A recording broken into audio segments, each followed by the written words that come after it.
प्रभारी मंत्री शिव कुमार डहरिया करीस कोरिया प्रवास अपन रेस्ट हाउस में विधायक कांग्रेसी कार्यकर्ता और आम जन ले मुलाकात करीस।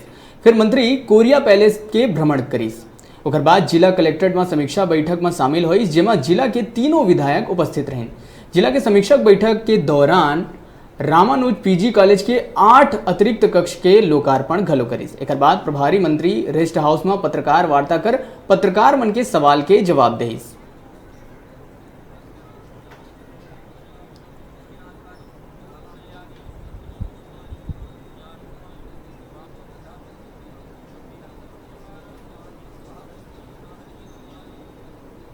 कार्यों के स्थानांतरण की मांग आती रहती है, उसमें आवश्यक कार्रवाई भी होती है और अगर कोई मांग है तो उस पर आगे विचार करें। ये तो गलत बात है, हमारे पत्रकारों को इस तरह से बात करें उचित नहीं है।